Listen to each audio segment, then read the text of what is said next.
Hello, welcome in. Hair sticking up, you know. Hello and welcome in. I am excited to be here for Professor Brown Breaks It Down. I'm going to try not to let my hair distract me from things too much today. I am excited to be here for you today. The lesson we are going to be talking about is the dark night of the soul.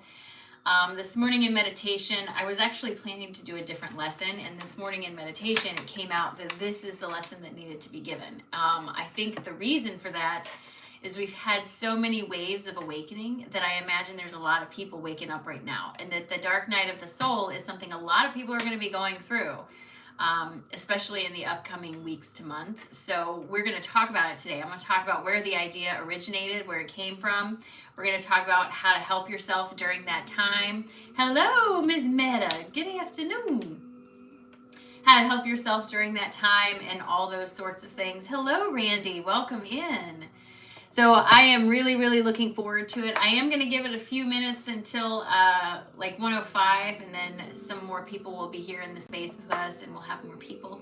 I just want to say very quickly to everyone on YouTube, everyone out there, I will never message you and ask if you want a reading. There are a lot of fake accounts, and it was brought to my attention this morning that there are even fake accounts with my name and everything on Instagram, which I didn't know that was even a thing, but apparently there are people on Instagram using my name, likeness, and content to solicit people for money. Please know I will never do that. I am never going to message you and say I felt your energy from across the world and think you need a reading or anything like that. I don't do that. I don't have time to do that. So please be mindful of any message you receive. I will never message you first. You can always reach out to me, but I will never be the first one to message you. Hello, Vera. Welcome in. Yes, please hit that like button. That helps me significantly as a creator here on YouTube. It helps circulate this video out to more people. Dusty Dog, hello and welcome in. Randy was right though. If you will just hit the like button, that helps me a lot. I do have a moderator here in the room. Right. It's crazy, Meta. It's crazy. She said she picked up 34 new scammers from the live this morning. Halio, I see you. I got you. Don, hello, Don. Welcome in. I'm good. Thank you. I appreciate that about my hair. There's a lot of fake accounts, and there's not a lot I can do about it. So just please be mindful when you're getting reached out to. Also, keep in mind that when someone's going through and just spamming people by saying, I felt a message for you, reach out to me, there's nothing personal in that. That's a phishing technique to see who they can get to bite. So just please be mindful. I definitely believe in doing readings, obviously. Hello, Pegasus Blue. Good to see you. I do them myself every morning on TikTok at 8 a.m. I am live doing readings. So obviously I believe in it. However, just be mindful. Just be mindful. That's all I'm saying. I did not realize that Instagram was somewhere where there were scammers, but I guess there are. My nephew, who lives in Virginia and is like 18 or 19 years old, messaged me this morning. He's like, Aunt Erin, I just want you to know there's people on Instagram saying they're you and reaching out, and I think someone must have messaged him saying they were me. So joke's on them. I'm his aunt, so he knows. All right, so it's just about that time. Thank you, Randy. I appreciate that. I enjoy doing those energy updates. You know, that started kind of on a whim.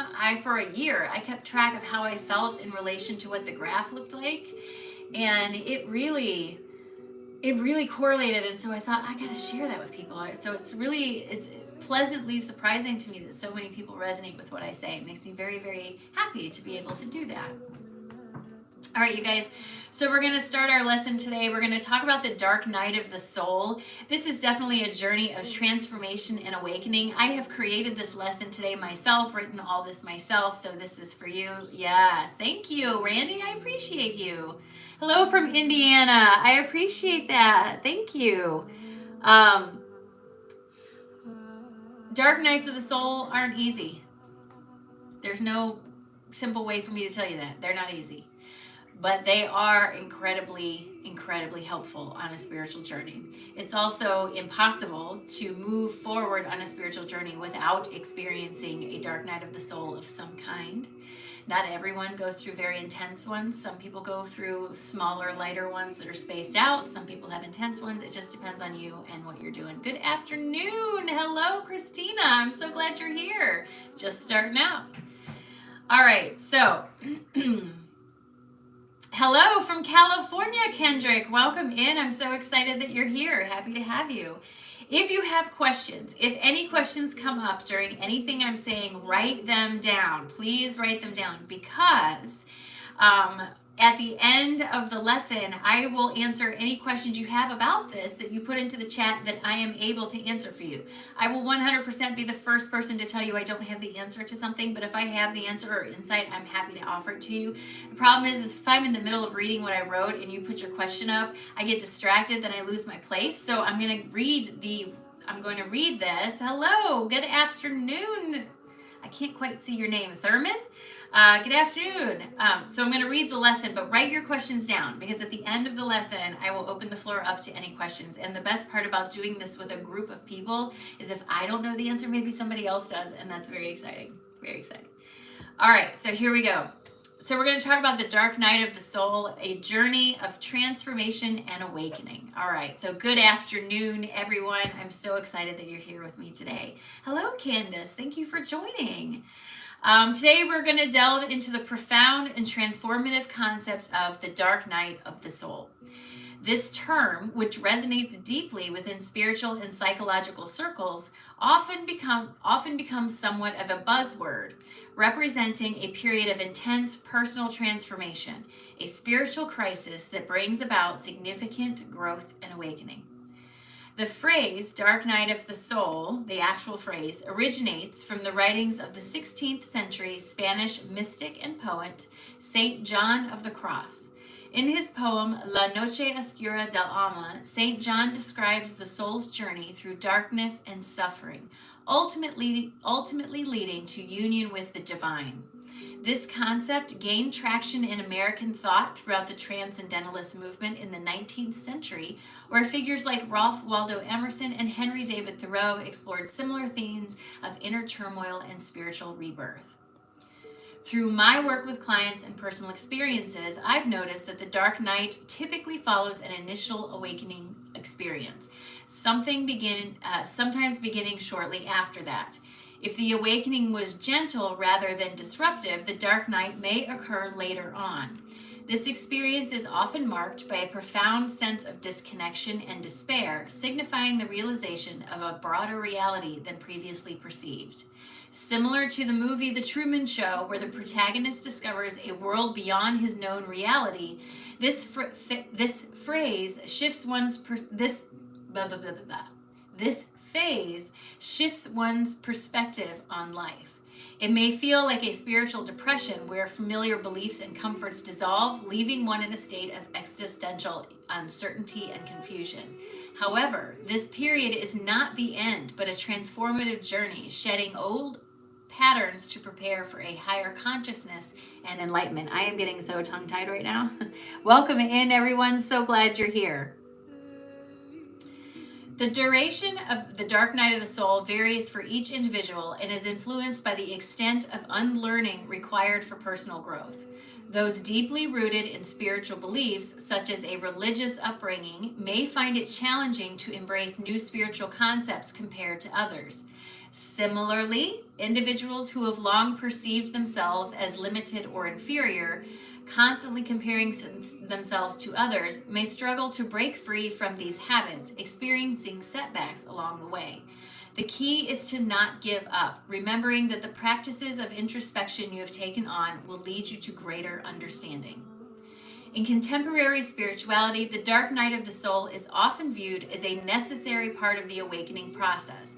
Let's explore how various spiritual teachers understand and teach about this concept. So I have 5 teachers, and very, very briefly what they say about this. You're going to recognize all of these teachers because it's me.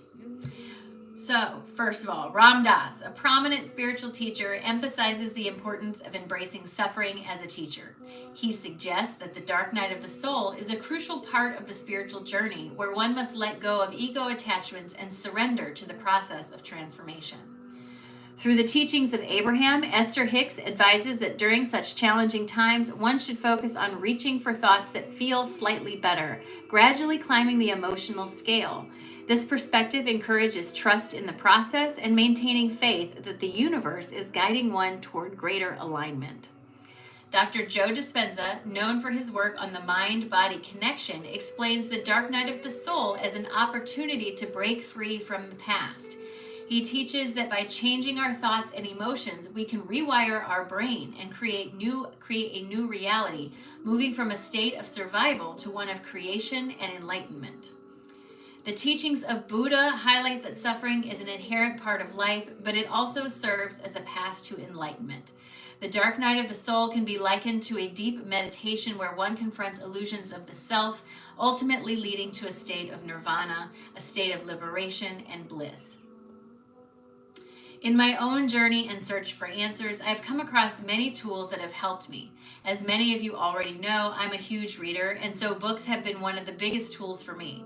There's been one tool that sort of stands out above all others of all the tools I've used, and that's actually a book, one book, right? Paulo Coelho's novel, The Alchemist, mirrors the journey of the dark night of the soul. The protagonist, Santiago, faces numerous challenges and moments of despair on his quest for his personal legend. Each obstacle serves as a test and a lesson, pushing him toward personal growth and ultimately self-discovery. This narrative underscores that the journey through darkness is essential for finding one's true path and purpose.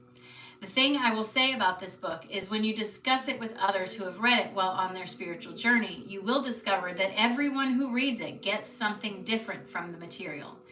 And I myself have read it more than one time, each time gaining a different understanding from the time before.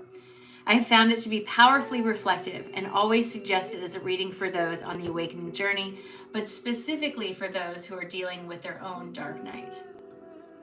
Experiencing the dark night of the soul can be overwhelming, but there are ways to navigate this period. So I have 5 things that you can do to kind of help yourself as you navigate your way through a dark night of the soul. Hello, Diane. Welcome here. Welcome in. Chrissy, I think I saw you too. Welcome in. The number one thing you can do for yourself during a time of the dark night of the soul is to have acceptance. Acceptance, acceptance, acceptance. Acknowledge and accept your feelings without judgment. Understand that this is a natural part of the spiritual journey.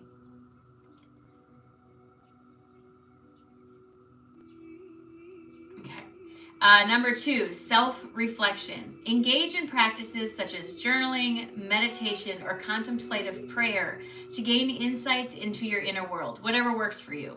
Journaling can be very helpful in self-reflection, writing how you felt during the day so that when you get into a moment like weeks later where you feel like you're not making any progress, you can go back to that. Then you're comparing apples to apples, where you are to where you were, and it can really help you to see a little bit more clearly how far you've actually come. So journaling is very, very helpful also. That's one of the big ones on self-reflection. Shadow work is right in there. Shadow work is a little interesting. I would not recommend doing shadow work while you are literally in the middle of a dark night of the soul. Shadow work requires intense honesty with yourself about a lot of aspects of yourself that you may not like a whole lot.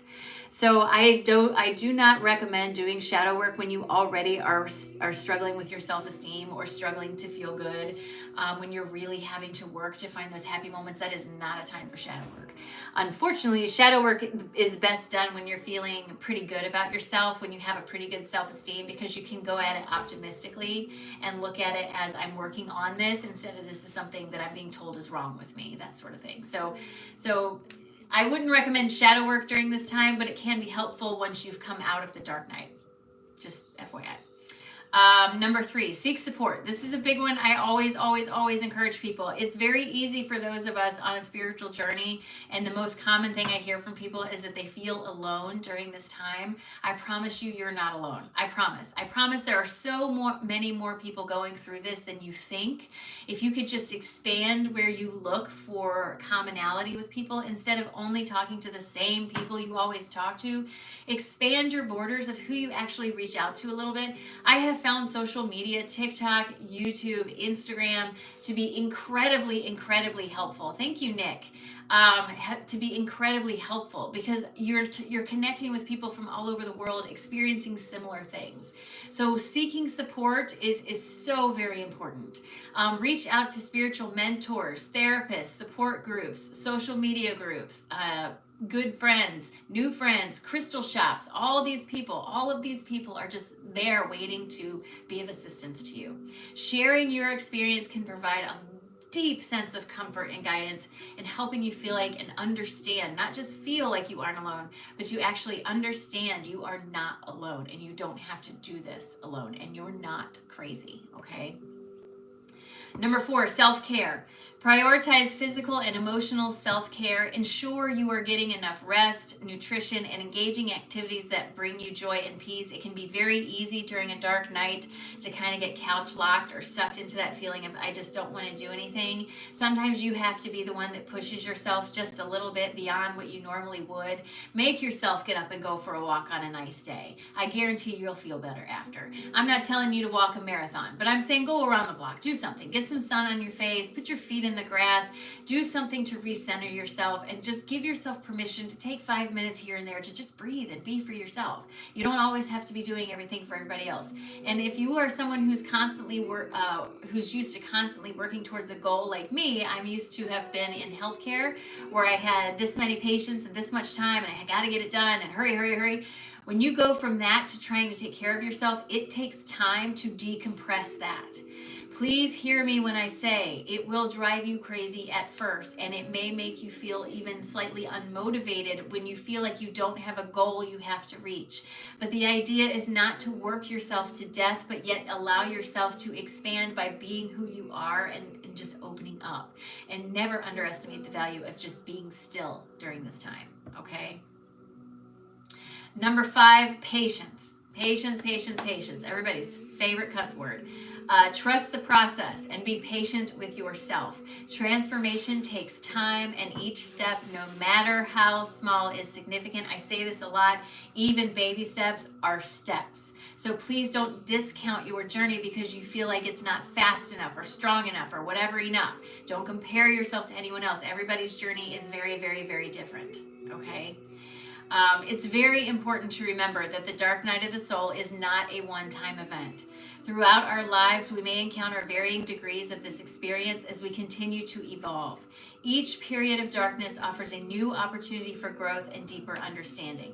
With each unlearning comes the potential for us to experience some form of a dark night, but again, it's about recognizing that this is a temporary phase on the way to greater understanding. The dark night of the soul is a profound and transformative journey. It challenges us to confront our deepest fears and doubts, shedding old beliefs and habits, and moving toward a greater space of awakening and enlightenment.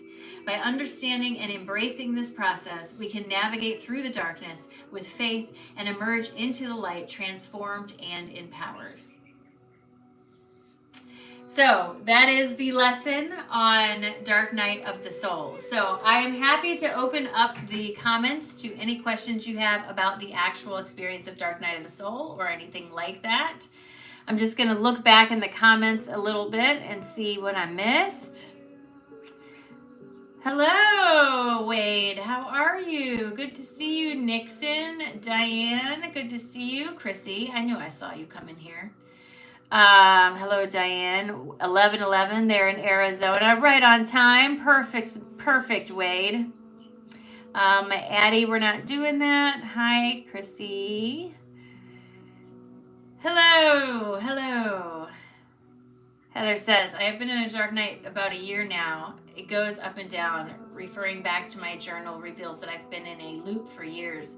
Think I'm coming out of it, but then I'm right back. So typically, Heather, what I find with that is there's some kind of something down there that needs to be addressed, that you're either glossing over or not seeing. Going and getting some energy work done can be very helpful and give you some insight. Make sure that you are listening to your intuition, but that's not uncommon. No, we are not crazy.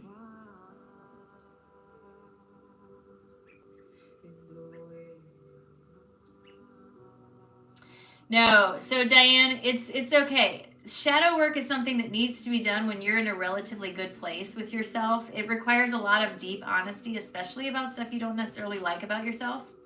So I never recommend you do it when you're going through something or when you're not feeling great about yourself, because you really have to have a strong foundation for that. And I never recommend doing it alone either. You miss being normal. Normal's very boring to me. I would never want to be normal. Oh, look, Vera said the same thing I did.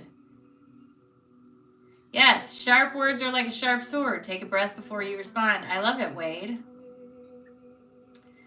Yeah, Heather, I don't know. It's really hard for me to say. It's really hard for me to say. I would just continue with the shadow work. There's got to be something in there. The only reason it keeps coming back around is because it's not being addressed. But yes, if you are doing shadow work when you already don't feel so great, I'm going to recommend you put it on hold for a little bit, just until you are starting to feel better. Remember, you have to find a way to feel better where you are first, and that's the trickiest part for a lot of people. You want to be careful because I made a video about this morning on TikTok, but I will tell you guys about it. I put it on here too, but I'll tell you guys about it. This is an explanation of how your thoughts influence your reality and how we each have different realities, okay? This is a variation on a story I heard years ago when I first went through my awakening. So imagine you and I are on a road trip and we're coming up to this. We're on the expressway. We hit a detour. We have to go through this little tiny town in the middle of nowhere. And as we're driving through this town, I'm noticing that everything around me, there's so many flowers. There's so many colors, and I can smell the fragrance, and they're amazing to me. And as someone who loves to garden and who absolutely loves the view of fresh flowers, this drive through this little tiny town to me is just absolutely amazing. And I find myself driving and super quiet, and I look over and I hear you're being very quiet too, so I kind of, you must be enjoying the flowers, right? So I just keep going and go all the way through, and we come to the end of the detour, get back on the expressway, and as we start driving off, I go, man, did you see those flowers in that town? What an amazing detour we had in order to be able to see those amazing flowers. And you turn around and you go, I don't know what you're talking about. And I said, well, what do you mean? There were so many flowers. They were everywhere. And you say, well, I don't know anything about flowers, but did you see the architecture that was in that town? Holy cow, those buildings were old, but so well taken care of, and I really love this design and that design, and it's just like that book I was reading, and how I was wondering, I was really trying to picture in my mind what it would look like, and there it was, and I was so excited. Did you see those buildings? So to me, I'm not going to know what you're talking about, and you're not going to know what I'm talking about, because we were focused on two very different things, even though we took the exact same road through the town. Do you see what I'm saying? Where you focus absolutely matters in manifesting your personal reality. And having a personal reality doesn't mean they don't cross over. Me telling you about the flowers has brought it into your reality. But it has a huge impact on what's inside of your reality. You know what I'm saying? I am about 10 months out of a very toxic marriage to a narcissist and living my childhood abuser's backyard in my RV. Oh, Heather, I'm so sorry.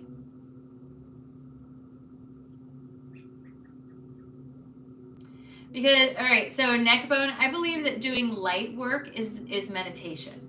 Meditation for me is the embracing of all the beautiful light within myself. So I don't distinguish it from shadow work, because light work is enjoyable and fun, and it's something I feel like we should all be doing all the time. Or shadow work is something dense and difficult to do, and it's not something we should be doing all the time. So I don't know. Hopefully that clears that up to you.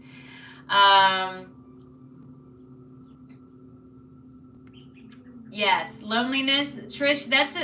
So loneliness is something that's kind of a side effect of an awakening experience. It can also be a side effect of shadow work, and the two compound it, especially if you come from a difficult childhood or have a difficult upbringing or have a lot of rigid teachings from childhood that are hard to get out from underneath. Those who are raised with very strict parental figures in their life, they struggle sometimes because they sometimes feel like they have to completely break out of that in order to let themselves expand, and it can be very lonely. But the way it was explained to me is we all have a base frequency. Each individual has a base frequency. It's individual, it depends on you. As you rise in your education, your understanding, your enlightenment journey, whatever you want to call it, as you move through this, your base frequency slowly but very steadily rises. And as it slowly but very steadily rises, those people who are still here are no longer in resonance with you. And so having conversations with those people, doing things with those people can feel very uncomfortable. And it's because you're not on the same level anymore. And it doesn't mean that you're better than them or anything like that. It just means that you're not speaking the same language anymore. You're not in the same frequency. And you will find very often that during your awakening period, there will be friends that sort of disappear out of your life because they just don't understand what you're talking about. And then a year, 2 years, 3 years later, you'll get an email, a text, or something from one of them, and you'll find out they've started their awakening journey and they're redrawn to your circle. And it's because they're much more in alliance with where you are resonantly. So it's unfortunate, but sometimes it's very necessary because the people around us are feeding us limiting beliefs or teaching us things that just aren't true, or consciously or not working to hold us back so that they can feel comfortable where they are. So unfortunately, it is a side effect, and it happens to almost everyone I know who goes through this. I lost a significant amount of friends. I left my job. I basically started my life over in many respects, not with my marriage or anything, but like professionally, I pretty much blew it up and started over because it just wasn't working anymore. And it's very lonely. I had a lot of friends there, that sort of thing. So I totally understand what you're saying. But Heather, as far as it goes with you, I would put maybe shadow work on the back end. And the thing people don't talk about with getting out of long relationships like that have been toxic and narcissistic is that you have to allow yourself the time and space to actually grieve the loss of the expected future you thought you were going to have. And that's an aspect that not a lot of people give time to. Because if you're in a relationship with someone, you have an expectation of what your future is going to look like. And when you get out of that relationship, a lot of times we forget that we've been looking forward or focusing forward towards that future. And we have to give ourselves permission to sort of mourn the loss of what we expected to happen for us. And sometimes that's one of the most difficult things because you don't realize you're not doing it. You know what I'm saying? Yeah, I totally get that, Diane. I totally get that. And I'll tell you, as someone on my awakening journey, many things have happened for me. First thing that happened after I awakened is I got a new perspective on life, quite literally. Quite literally. Yeah, Chrissy, I know that feeling. Chrissy says, I've had a friend for 32 years and we meet up in times of our life when we need each other to our own way and pick up again years later, like the time in between didn't exist. I have a friend like that too, and she and I have been friends for nearly 40 years. Hey, Boss Life TV, thank you. Shoot, I lost track of what I was saying. I totally lost the thread of what I was saying.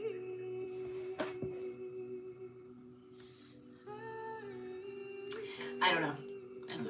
But so, if you have any questions, this is an excellent time to ask those questions. Go ahead and put them in the chat.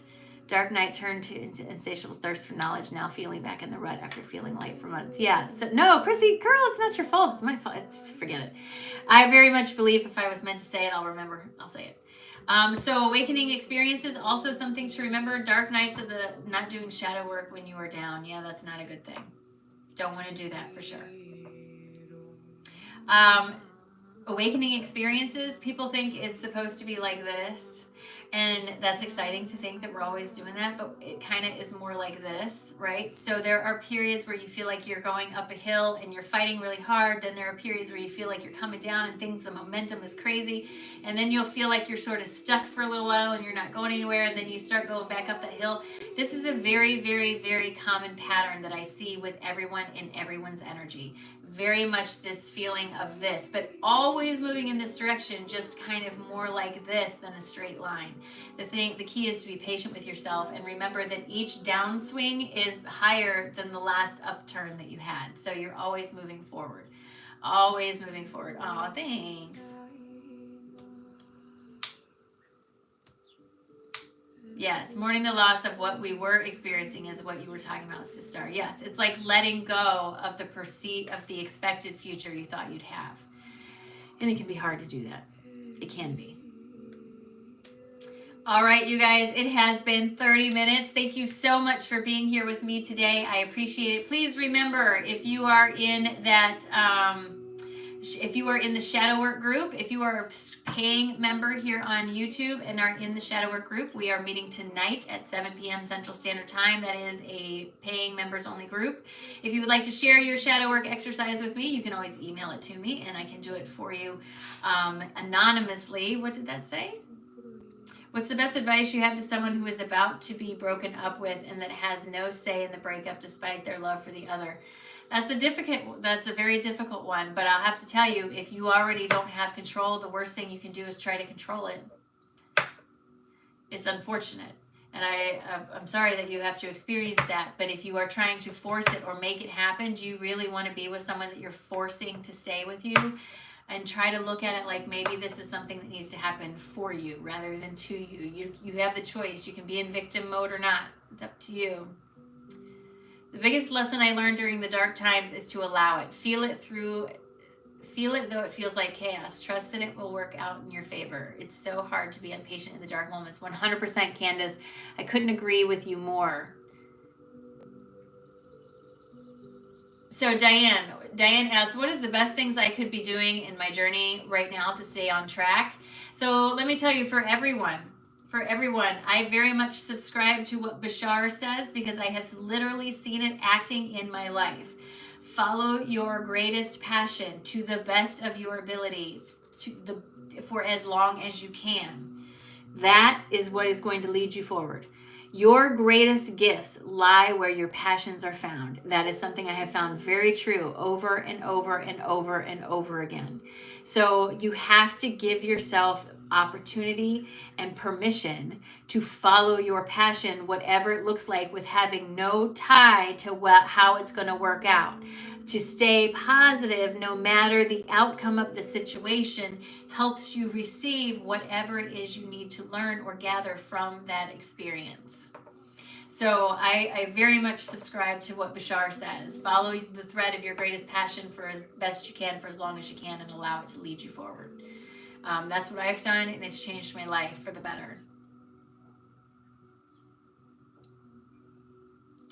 Do I feel those in service to others will move forward regardless? No, I do not. Because I believe people can do stuff under the guise of doing it for service for selfish reasons. And I don't think that I think you can't hide from the universe. You know what I'm saying? I don't teach human resonance, but I do an update every morning. Being in our passion is key to manifestation. Yes, 100%. 100%. All right, you guys, thank you so much for being here. I will see you next week. Have a great afternoon. Thank you, Meta. Thank you, Mike. Have a great day, guys. Bye, Chrissy. It won't turn off.